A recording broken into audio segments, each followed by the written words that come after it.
the season for all things pumpkin. There's pumpkin bread, pumpkin pancakes, and of course, pumpkin pie. And they all start with this, right? Well, not in my house. Today, we're going with the gourd to make some easy green, homemade pumpkin puree.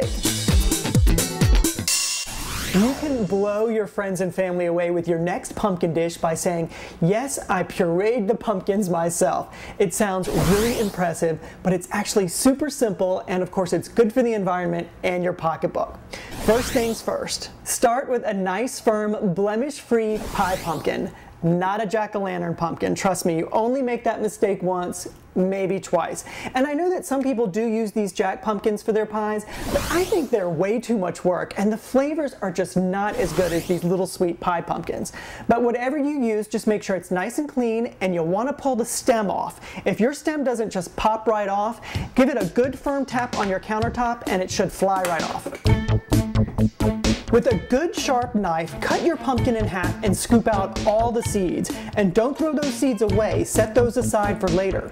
Place your pumpkin halves cut side down in a roasting pan with a little water. Cover with foil and bake in a 350-degree oven for about an hour to an hour and a half. Okay, here's the deal. Organic canned pumpkin puree, good and green, especially if you're in a pinch. Real life pie pumpkin, even greener, and here's why. It's an energy thing. For canning, the pumpkins are picked, processed, canned, and shipped, and that's even before it gets to your home. And of course you're going to recycle that can, which is great, but that's a whole other process full of energy. These guys go from the farm to the farmer's market to your kitchen. Done. And there's no waste. The flesh is for your pie, the seeds are for roasting, and the rest goes in the compost bin. It's easy and it's green. Your pumpkin is done when a fork or spoon goes right through the flesh, and oh, you can tell that this one is absolutely perfect. Let it cool before you start scraping the flesh into a bowl.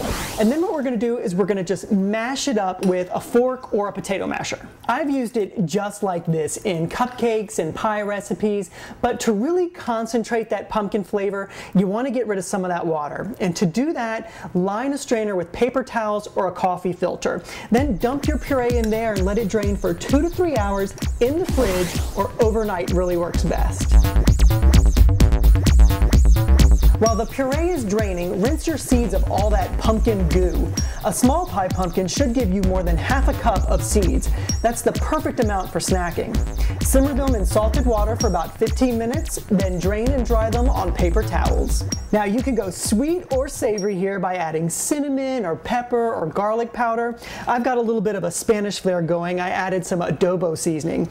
You'll also want to add about 1 teaspoon of a light flavored oil, like a canola oil would work really well. Mix all that up and then spread these babies onto a cookie sheet and bake for 10 to 15 minutes in a 350-degree oven. And keep a close eye on them because they will burn pretty quickly. Maybe give them a shake every 5 minutes or so. You'll know they're done when the kitchen starts to smell nice and toasty.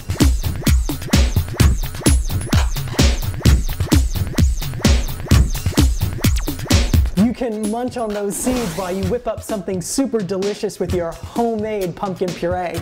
So bypass the canned stuff and give it a shot. No excuses. It's easy and it's green.